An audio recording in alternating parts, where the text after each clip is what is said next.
Citizens expect politicians to prioritize the nation, yet instead, we often see them resorting to petty vengeance. This childish behavior is exhausting, and no major party is innocent of it. Before we begin, welcome to Citizen Concerned, where we remind you to beware of the comrades. I'm Katlego and would appreciate it if you subscribed to our YouTube channel, liked and shared this video with other citizens.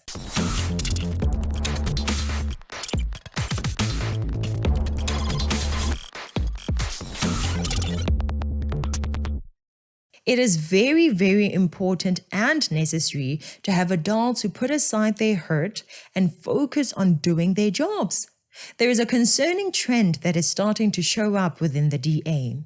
I don't know if they're doing it intentionally or not. I don't know if they care how it looks or not. What I do know is that it is an issue that needs to be addressed. Revenge seems to be the issue that is driving a lot of people who are supposed to be the leaders in this country.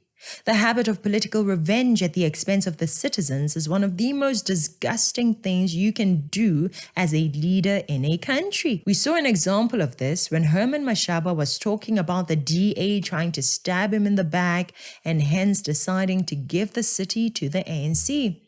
It seems he's not the only one who allows emotions and vengeance to get the better of him. The DA too has been found engaging in this disgusting practice. As soon as the former mayor of Tshwane, Silius Brink, was removed, the DA started doing some shady things that I personally did not like at all. You may have an agenda of trying to play the politics of mudslinging, but throwing dirt with no evidence is one thing that I really despise. As we say here, facts first, cry later. The city of Tshwane's new deputy mayor, Eugene Modise, is already embroiled in a scandal.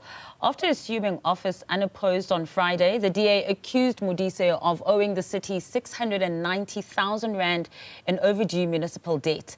Modise, who is also the Metro's MMC for finance, vowed to pursue a civil lawsuit against the DA's Jackie Ace, who made the claims. In addition to the DA making this accusation without giving us evidence, they are also guilty of something that many politicians seem to be very fond of.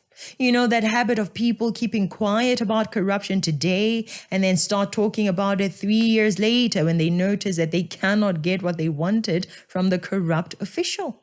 Mere minutes into his deputy mayorship, ANC Tshwane Regional Chairperson Eugene Modise found himself having to refute allegations against him. The DA's Jackie Ace, the city's former finance MMC in council, claimed that Modise owed the Metro over 600,000 in overdue municipal debt. Modise denied this. Firstly, and I want to put a disclaimer, I'm going to sue Jackie Ace. I owe nothing. There was a debt because of, during the term of COVID-19, my tenants couldn't pay.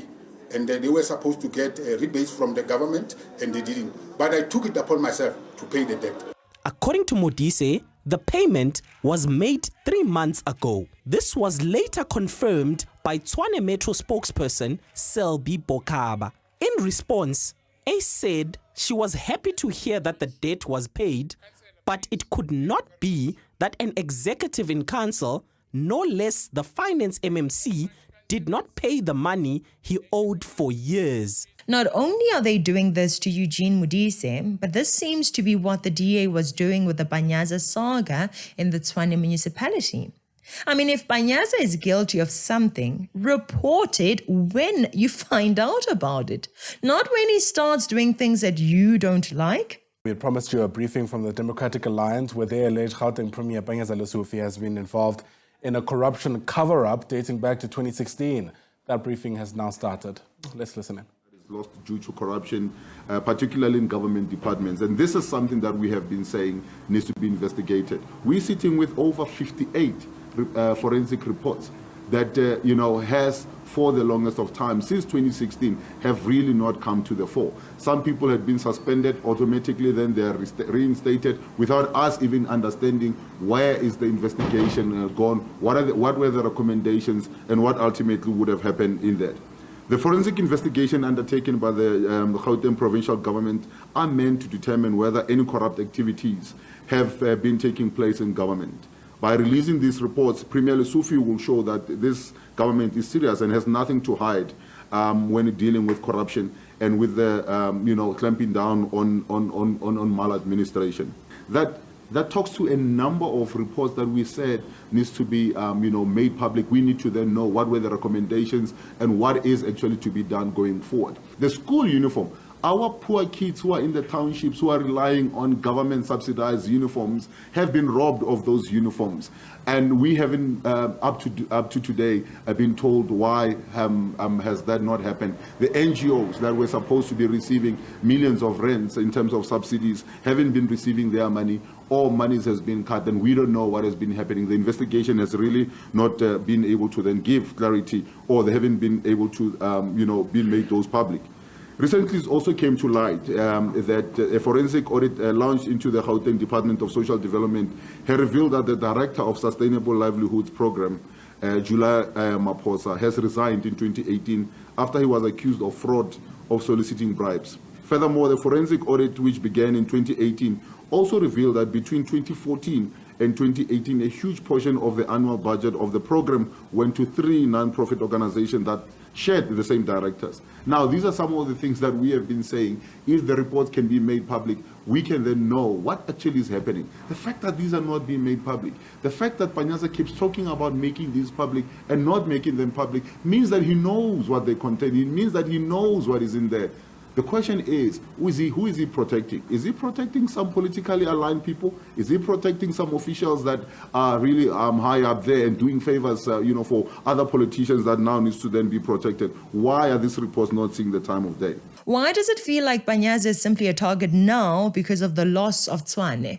This alleged corruption by Panyaza took place in 2016. We are now in 2024. 8 years later is when you want to raise this matter loudly. Why were you not as loud about it in all these 8 years? Why does your noise about it coincide with the removal of your party's mayor in Tshwane? Right now, there's this new case. This Eugene Modise has been a councillor for how long in Tshwane? How long has he been in the Tshwane council? Were you as a DA not in charge of Tshwane when Eugene Modise was councillor? Were you as a DA not in charge of Tshwane when he had this over 600,000 rand debt?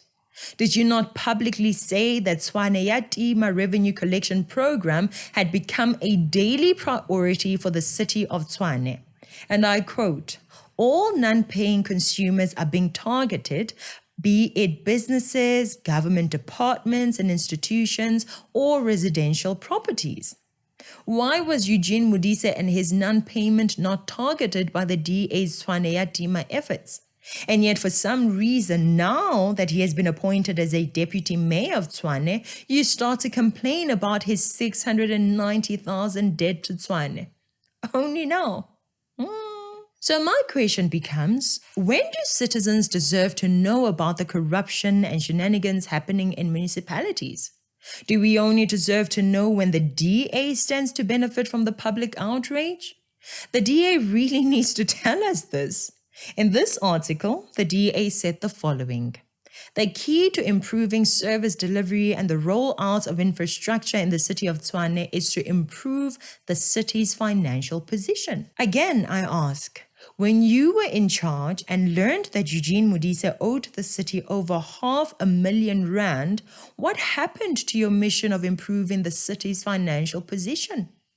The article continues to read, the strategy is, in essence, to rebuild key aspects of the revenue value chain to improve collections. So what became of that strategy when Eugene Modise's debt to the municipality piled up? Why did you not act on your strategy? You did not do your job to collect municipal debt from him. And today you want to come out to the South African public and appear to be the righteous, perfect party. I owe nothing. There was a debt because of, during the term of COVID-19, my tenants couldn't pay. And they were supposed to get rebates from the government, and they didn't. But I took it upon myself to pay the debt. According to Modise, the payment was made 3 months ago. This was later confirmed by Tshwane Metro spokesperson Selby Bokaba. Are we supposed to ignore that you looked on as a debt you are exposing piled up under your watch? What does not make sense is how you sit with dirty information on certain people and parties for years and only expose it when you stand to benefit. I mean, in this Eugene Modise case, citizens would have benefited more if you exposed it long ago and ensured that he paid that 600,000 to the city to enable the city to use that money for the residents. Which is why I say you do not expose issues when citizens stand to benefit, but rather when the DA stands to benefit. That behavior of yours is very disgusting and irritating. It is childish, dirty, and not in the interest of this country. We are tired of all your childish games and accusations. All of you.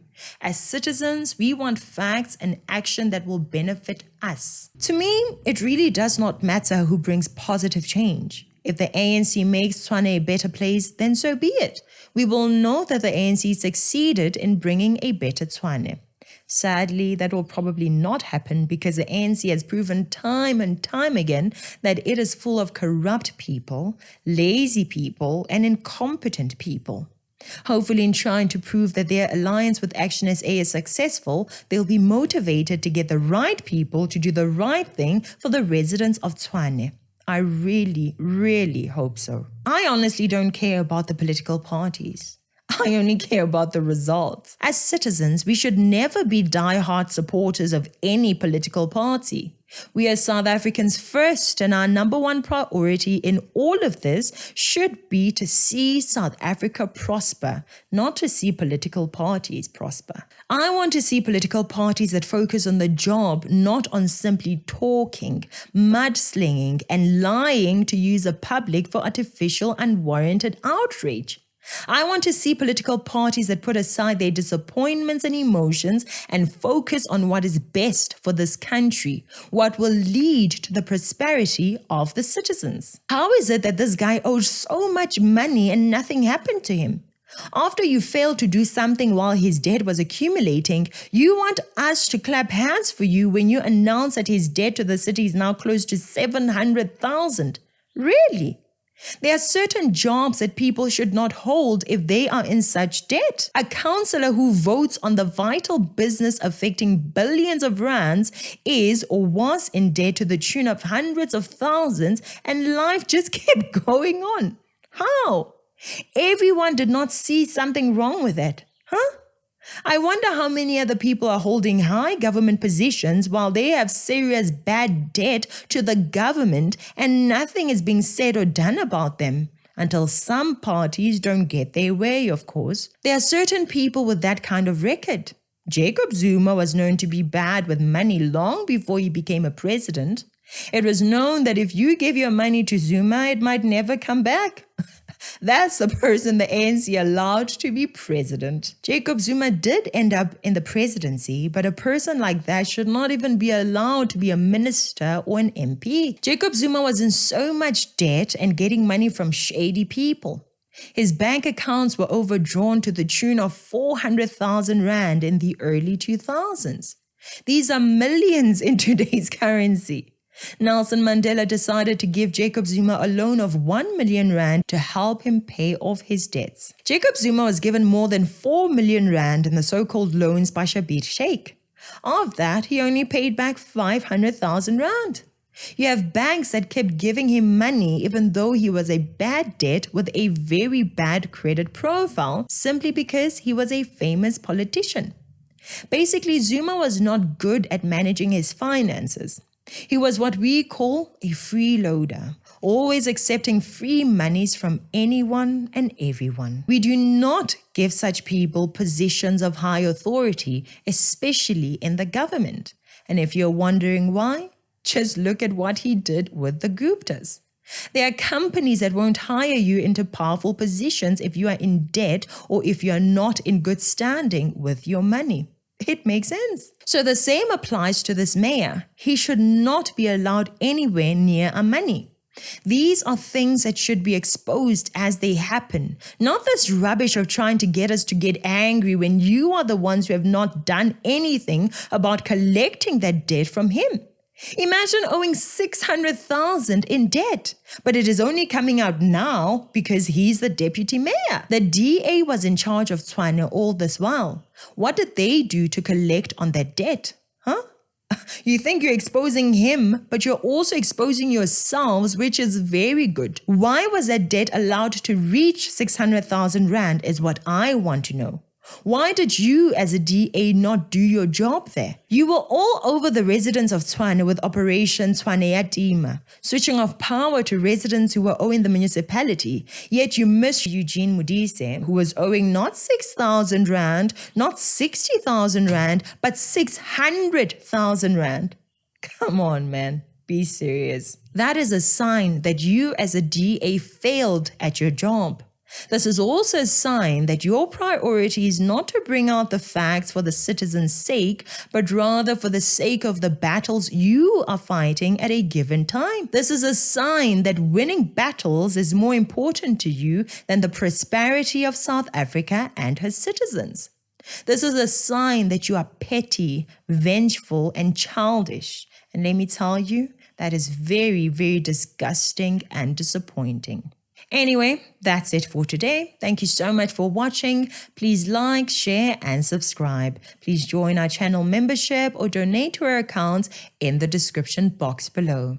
I'm Katlego. This is Citizen Concerned. And until next time, beware of the comrades.